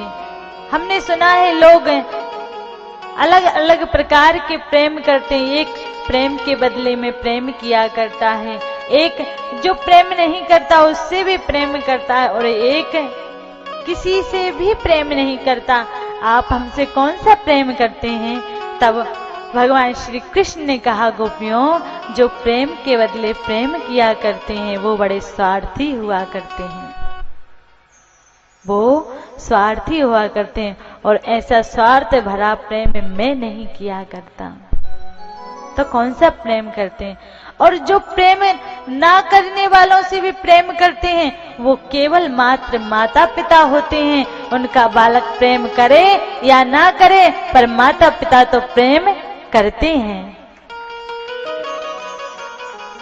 और एक वो होते हैं जो किसी से प्रेम नहीं करते, वो परमहंस लोग होते हैं, जिन्होंने सब कुछ छोड़ दिया है, सब कुछ त्याग दिया है। कोई उनको गाली दे तब भी मतलब नहीं, और कोई उनसे प्रेम करे तब भी कोई मतलब नहीं। तो वो परमहंस लोग होते हैं। और इन तीनों में से मैं तुमसे कोई सा भी प्रेम नहीं करता।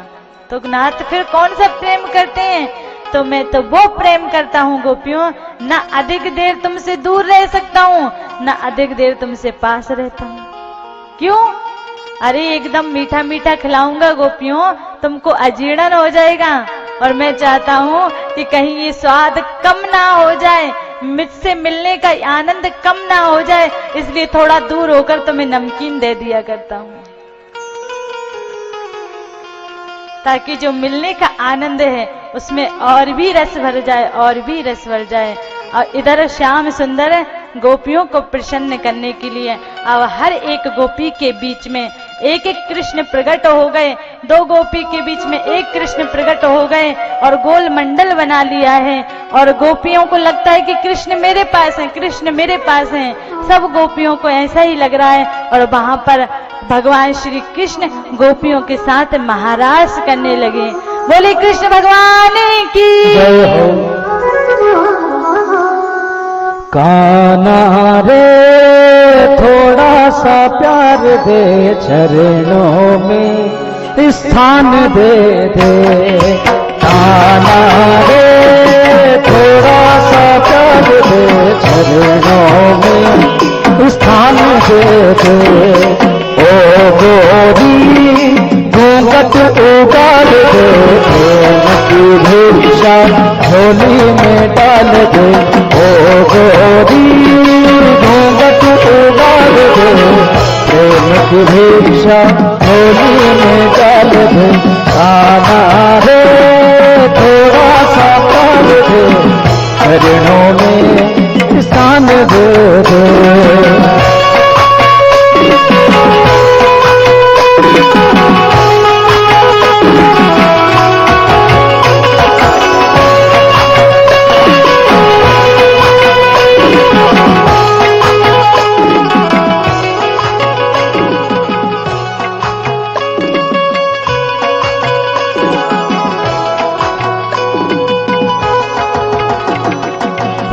गली में आके गुजरिया, भूल गई रे घर की डगरिया।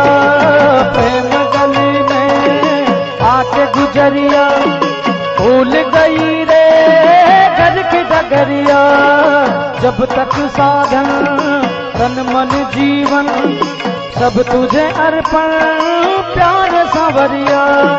खाना रे थोड़ा सा प्यार दे चरणों में स्थान दे दे। खाना रे थोड़ा सा प्यार दे चरणों में स्थान दे दे।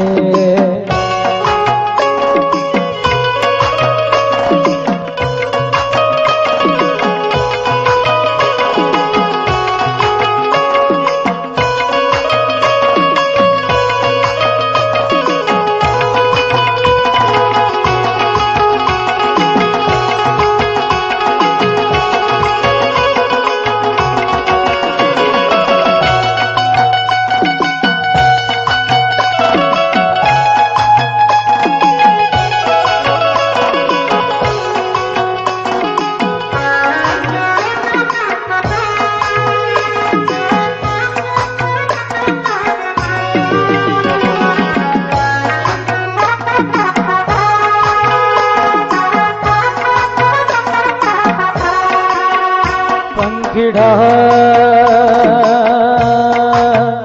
ओ पंखिड़ा पंखिड़ा हो पंखिड़ा। पंखिड़ा तू उड़ न जाना पावागढ़ रे। पंखिड़ा तू उड़ न जाना पावागढ़ रे। हरे महाकाल में जय नगरे गर्भ रमे रे। हरी महाकाल के जैन के ना गर्भ रमे रे।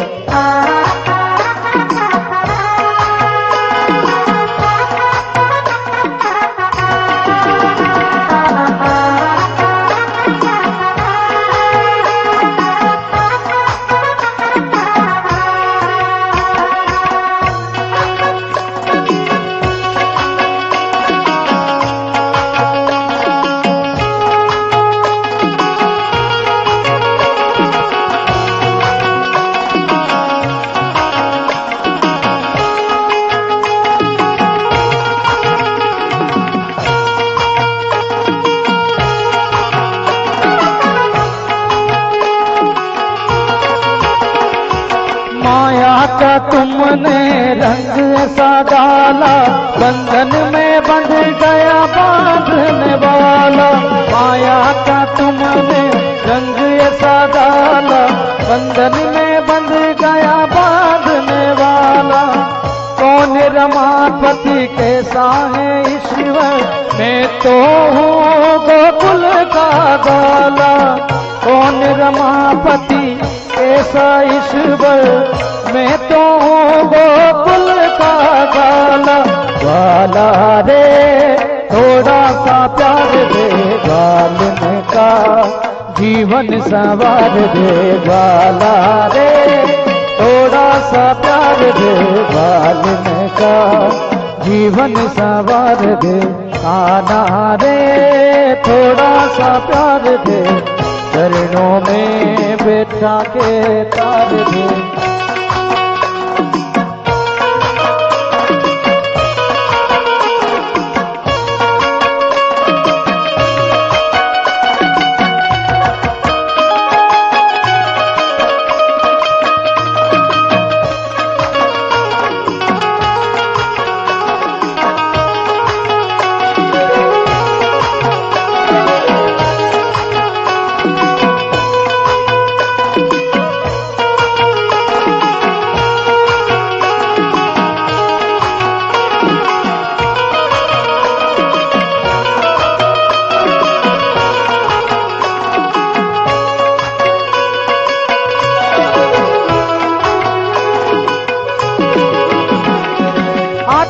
परमात्मा के मिलन का मधुमास है यही महारास है।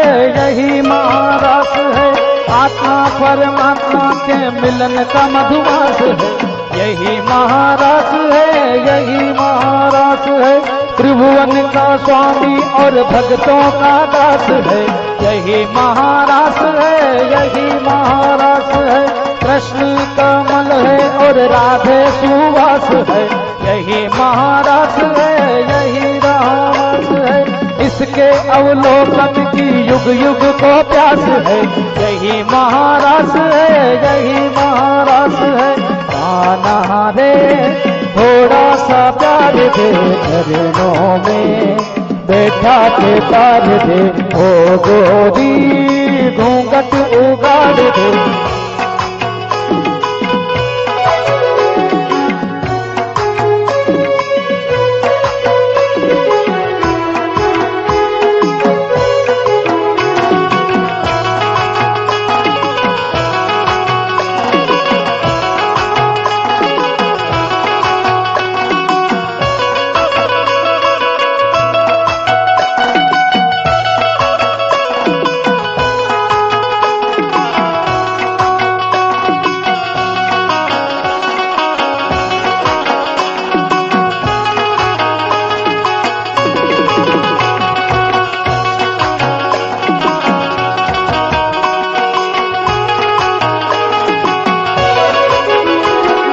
प्रेम गली में आके गुजरिया, भूल गई रे घर की डगरिया। प्रेम गली में आके गुजरिया, भूल गई रे घर की डगरिया। जब तक साधन जब तक जीवन, सब तुझे अर्पण प्यार सवरिया। जब तक साधन तन मन जीवन, सब तुझे अर्पण प्यार सवरिया।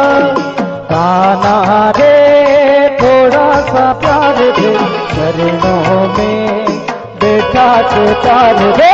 काना रे थोड़ा सा प्यार दे, चरणों में बैठा के तार दे।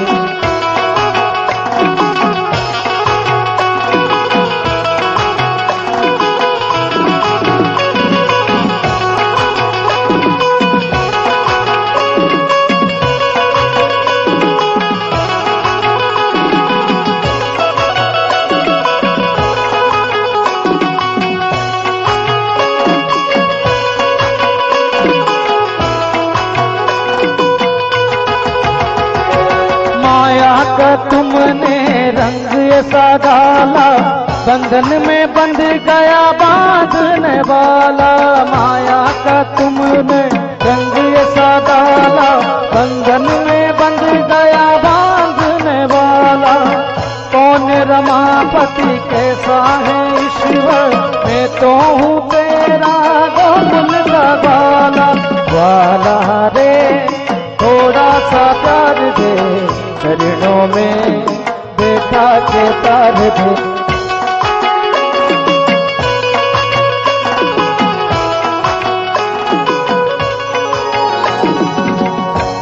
मुकुट सिर मोर का मेरे चित चोर का, मुकुट सिर मोर का मेरे चित चोर का। दोने नाने नानेला, दोने नाने नानेला, दोने ना सरकार के कटिले हैं कटार से। दोने ना सरकार के कटिले हैं कटार से। मुकुट सिर मोर का मेरे चित चोर का, मुकुट सिर मोर का मेरे चित चोर का। दोने नाने नानेला, दोने नाने नानेला, दोने ना सरकार के कटिले हैं कटार से। दोने ना सरकार के कटिले हैं कटार से।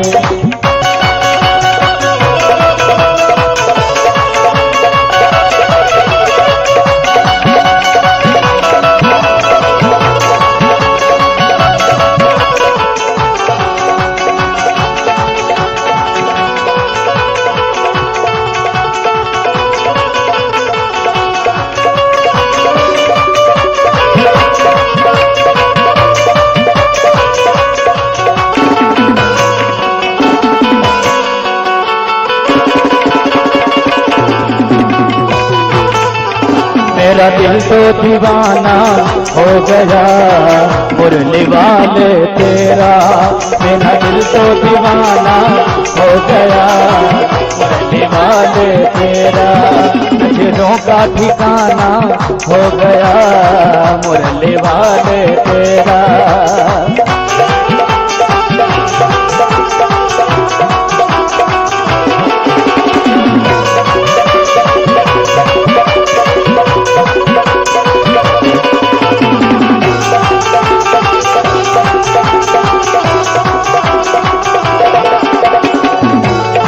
जाके भर लूं तुझको मैं अपनी बाहों में, आ जाके भर लूं तुझे मैं अपनी बाहों में, आजा छुपा लूं तुझे अपनी निगाहों में, आजा छुपा लूं तुझे मैं अपनी निगाहों में।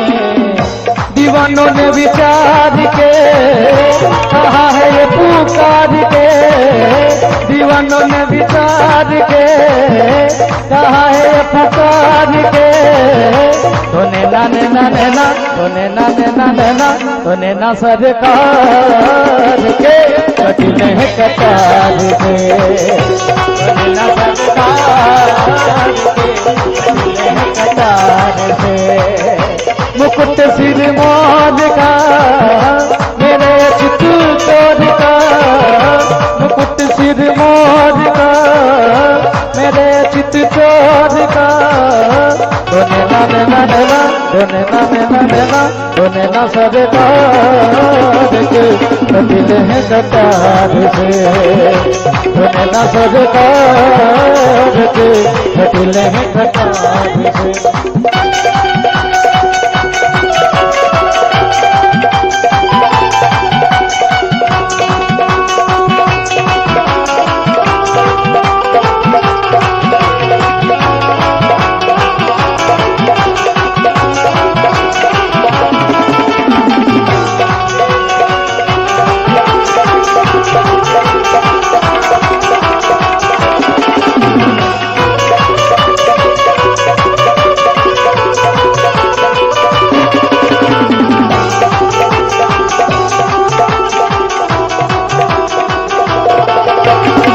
मुरली वाले तेरा बंशी वाले तेरा, मुरली वाले तेरा बंशी वाले तेरा, मेरा दिल तो दीवाना हो गया मुरली वाले तेरा, मेरा दिल तो दीवाना हो गया मुरली वाले तेरा, मुरली वाले तेरा, मुरली वाले तेरा, मुरली वाले तेरा, मुरली वाले तेरा।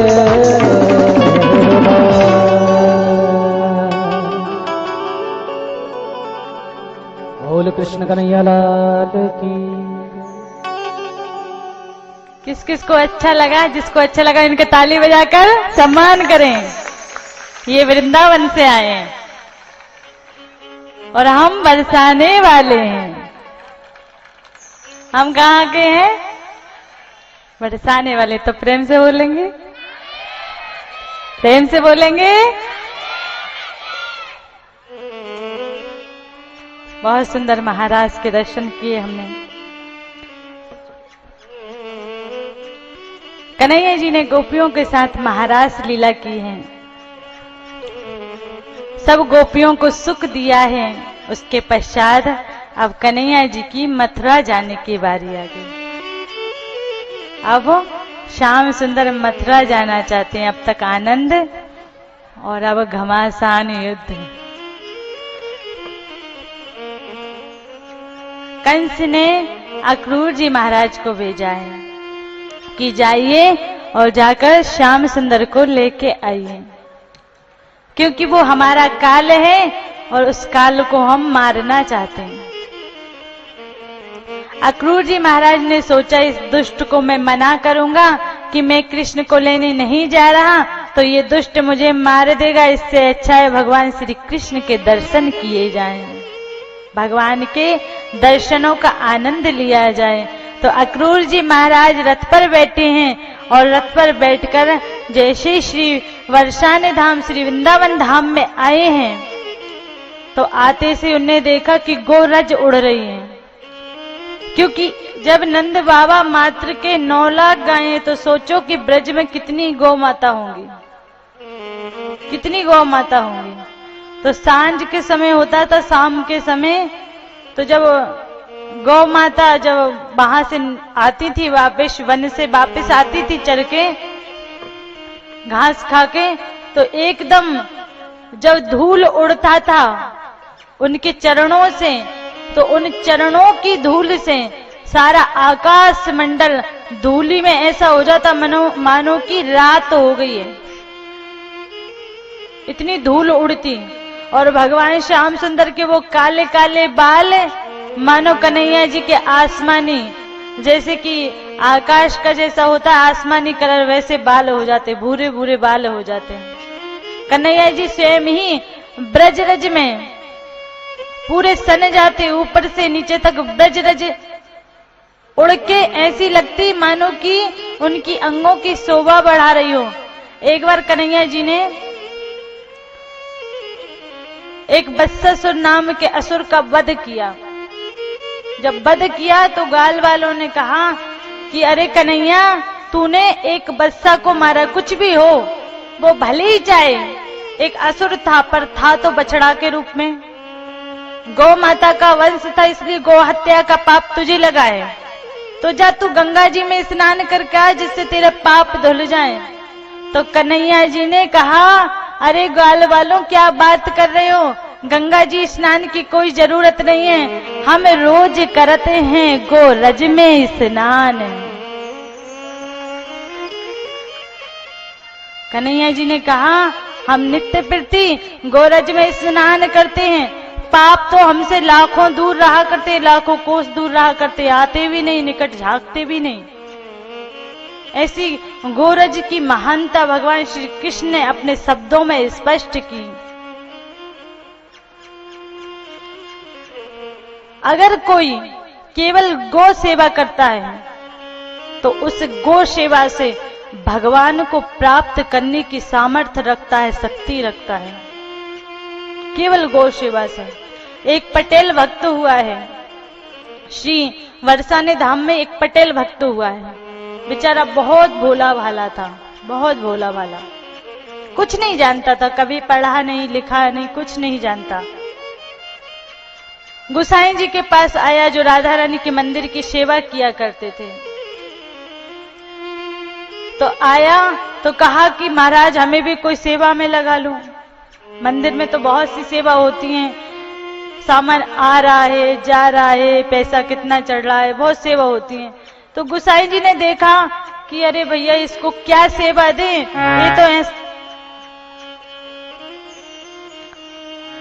ये तो ऐसा है कि बेचारा पढ़ा लिखा भी नहीं है और गवार है, नादान है, तो क्या करें। तो कहा कि इसे गौ सेवा दे दी जाए, क्योंकि जो पढ़ा लिखा नहीं होता उसको गौ सेवा ही उचित लगती है, ठीक रहती है। तो कहा तू हमारी राधा रानी की गौशाला है, इस गौशाला में तू सेवा किया कर, यहाँ से नित्य प्रति राधा रानी को दूध का भोग लगता है। तो उसने कहा ठीक है। अब बेचारा वो तो भोला वाला ठहरा, रोज भगवान की सेवा किया करता, और अब तो गौ सेवा में इतने तन्मय हो गया, नित्य प्रति वो जाता था और गोसाई जी से जाकर एक पत्तल लेकर आता था और भोजन कर लिया करता था। रोज उसका यही काम है, रोज का नियम, रोज जाता गोसाई जी से पत्तल लेके आता और भोजन कर लिया करता। पर अब गौ सेवा में इतना व्यस्त हो गया कि उसको मंदिर जाने का मौका ही नहीं मिलता, रात दिन गौ सेवा करता, रात दिन भोला भाला था। गोसाई जी ने कहा तू श्रद्धा के साथ, भाव के साथ गौ सेवा करना, तो उसने बस यही ठान लिया। गोसाई जी ने कहा है भाव के साथ, श्रद्धा के साथ गौ सेवा करना है, उसका भगवान से मिलने का ऐसा कोई भाव भी नहीं था। पर भाव के साथ जब गौ सेवा की और जब पत्तल लेने भी नहीं जाता था, तो उस समय भगवान श्री ठाकुर जी जब उनको भोग लगता तो उस भोग की 56 भोग की थाली को उस पटेल भक्त के पास आते लेके। क्यों आते? वो तो भजन भी नहीं करता था, नाम भी नहीं लेता था। तो इसका एक ही कारण था कि भगवान को गौ माता बहुत प्यारी हैं और वो गो सेवा भाव के साथ करता है, इसलिए भगवान उस गो भक्त के लिए स्वयं भोजन लेके आते हैं, स्वयं भोजन लेकर आते हैं। परंतु देखो गोसाई जी के पास, क्योंकि रोज भगवान भोजन लेकर आते तो इसमें गुप्त था। अभी ये भक्त गुप्त है, किसी को पता नहीं, सबको लगता है ये मूर्ख है, पागल है, इसमें दिमाग तो है नहीं, गो सेवा करता रहता है। तो भगवान ने सोचा कि कैसे मैं अपने भक्त को स्पष्ट रूप से दिखाऊं, कैसे बताऊं सबको कि ये मेरा कितना बड़ा भक्त है। तो रोज जो भगवान का भोग लगता था वो थाली थी सोने की, सोने की थाली थी, रोज भगवान लेकर आया करते थे। एक दिन उस भोग की थाली को लेकर आए, दोनों ने बड़े मस्त बैठकर बड़े प्रेम के साथ भोजन किया। परंतु इधर गोसाई जी महाराज ने जैसे ही भोग को उठाने के लिए घंटी बजाई तो भगवान थाली को वहीं छोड़े और वैसे के वैसे भाग गए। अब थाली वहीं छोड़ गए तो गोसाई जी को लगा कि किसी ने थाली चुरा ली है। सोने की थाली थी, लगता है मंदिर में चोर घुसे थे, उन्होंने सोने की थाली चुरा ली। सोने की थाली को ढूंढने का उपक्रम करने लगे, सब लोग ढूंढने लगे कहाँ है सोने की थाली, चोर को पकड़ो, चोर को पकड़ो। तो लोग ढूंढते ढूंढते उस पटेल भक्त के पास गए और जब पटेल भक्त के पास देखा कि वही भगवान की जिसमें भोग लगता है वही थाली पटेल भक्त के एक दीवार से टिकी हुई है और पटेल भक्त अपना बढ़िया गौ माता की सेवा में मस्त है, तो उन्हें, क्योंकि अब लोग तो लोग होते, जाकर उस बेचारे सीधे साधे भोले भाले भक्त को मारने लगे, उसको मारने लगे। वो रोता जा रहा है और कहता जा रहा है, नहीं मैंने चोरी नहीं की, नहीं मैंने चोरी नहीं की। परंतु लोग कोई सुन भी नहीं रहा, उसे मारते जा रहे हैं। पकड़ के गोसाई जी के पास लेकर गए और कहा देखो ये चोर है, इसने भगवान की थाली को चुराया है। तो गोसाई जी जानते थे कि ये कितना भोला भाला है। तो गोसाई जी ने पूछा कि तू बता सत्य सत्य कि क्या कारण है, कैसे तेरे पास थाली पहुंची। तो उसने कहा गोसाई जी मैं थाली लेकर नहीं गया, मैंने थाली नहीं चुराई, भगवान श्री कृष्ण आए थे, वो मोर मुकुट जो मोर सिर पे मोर का पंख बांधे हुआ था वो रोज आता है, इस थाली को लेकर आता है, रोज लेकर चला जाता था, पर आज लेकर आया तो यहीं छोड़ के चला गया, यहीं छोड़ गया, मैंने थाली नहीं चुराई। तो गोसाई जी ने कहा कि ये सत्य कह रहा है, क्योंकि जो गो भक्ति करता है उसके पास साक्षात भगवान आते हैं। गोसाई जी ने सब लोगों से कहा कि भैया ये भगवान गौ माता का बड़ा भक्त है और भगवान अवश्य इसके पास आते हैं। गौ भक्त के पास भगवान स्वयं आते हैं। ऐसी भावना, ऐसी श्रद्धा अगर हम लोगों की भी गौ माता में बन जाए तो भगवान हमसे बहुत अधिक दूर नहीं, बहुत ही पास हैं, बहुत दूर नहीं है। देखो आज लोग कहते हैं कि भाई गो हत्या हो रही, गो हत्या हो रही, तो गो हत्या करवा कौन रहा है? गो हत्या कोई दूसरे करवा रहे हैं, गो हत्या भी हम लोग ही करवा रहे हैं। अब आप ये मत सोचने लगना कि हमसे गो हत्यारी कह रही, हम तो कथा सुनने आए। ऐसा भी होता है भैया ना, अपने मन में कुछ और ही सोचने लगो। माना कि आप तलवार नहीं चला रहे, आप फरसा नहीं चला रहे गौ माता पर आप ही बताओ कि आप गौ पालन नहीं कर रहे, तो वो गो जब गली गली भटक रही हैं तो उनको कसाई ना पकड़ेंगे तो कौन पकड़ेंगे? तो हम गौ हत्यारे हुए कि नहीं? हम गौ हत्यारे हैं, भले चाहे हमने मारा नहीं। अगर हम गौ माता की सेवा करते, अगर हम गौ माता को गली गली में भटकने के लिए नहीं छोड़ते तो आज गौ माता की जितनी हत्या हो रही हैं उतनी हत्याएं होती नहीं। कसाई पकड़ते हैं वो तो ठीक भी है कि कसाई पकड़ते हैं, पर आपने कभी सोचा है जिन बालों को आप काटते हो, जिन बालों को आप पूंछते हो, उनको ऊंच के और किसी भी कचरे के सामान में किसी में फेंक देते हो। गौ माता आती है और आकर उस सामान को खाने लगती है।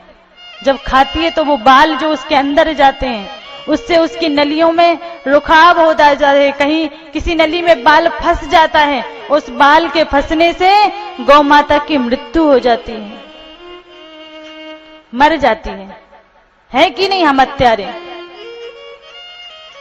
पॉलीथीन कभी भी अपने बालों को, जो बाल टूटते हैं उनको हर जगह जगह पे नहीं फेंकना चाहिए, उनको एकत्रित करके या तो उनको धरती के अंदर गाड़ दो या फिर कुछ भी करो उसका, परंतु हर जगह कचरे आदि में नहीं फेंकना चाहिए, क्योंकि गौ माता आके खाती है और वो अपने प्राणों को छोड़ देती है उन बालों के कारण। हम गौ हत्यारे हुए।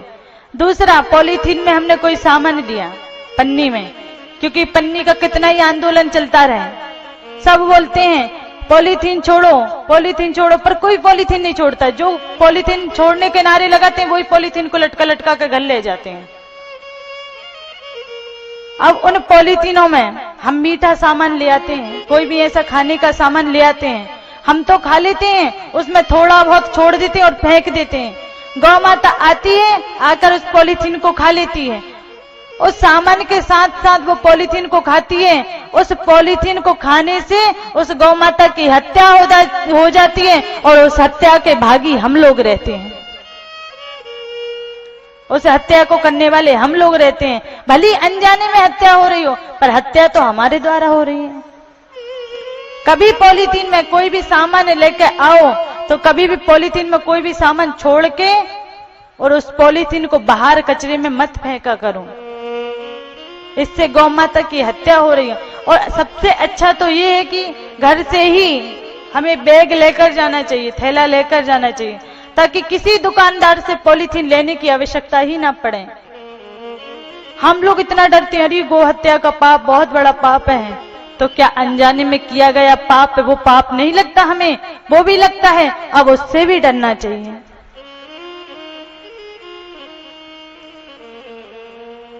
गौ माता आज हमारे कारण दुखी है। आज अगर हम गौ माता को पालते तो आज गौ माता की से कसाईयों के कत्ल खाने भरे ना होते। आज कत्ल खाने जितने भरे हैं ना, लाखों गौ माता कट रही हैं, तो ये हमारी गलती है। माना कि हम शहर में रहते हैं, तो शहर में रहते हैं तो भगवान ने शहर में हमें पैसा भी तो दिया है और शहर में घास की बोली भी लगती है, तो हम उस घास की बोली लगती मंडी में से घास लाकर गौ माता को खिला सकते हैं। अब हम लोग तो बोल देते हैं हम शहर में रहते हैं इसलिए हमारे पास जगह नहीं है, तो स्वयं को रहने के लिए जगह है तो एक छोटी सी झोपड़ी गौ माता के लिए नहीं बन सकती। हम फंक्शन करते हैं, पार्टी करते हैं, कोई भी जन्मदिन आता है, उत्सव आता है तो लाखों रुपए उड़ा देते हैं, तो एक गौ माता के लिए गौशाला बनाकर उसमें गौ माता को पालन पोषण नहीं कर सकते। हम गौ पालन करेंगे तो गौ हत्या अपने आप बंद हो जाएगी। लोग कहते हैं कि दूसरा सुधरे तब हम सुधरेंगे। अरे पहले खुद सुधरो, दूसरा तो तुम्हें देख के सुधर जाएगा।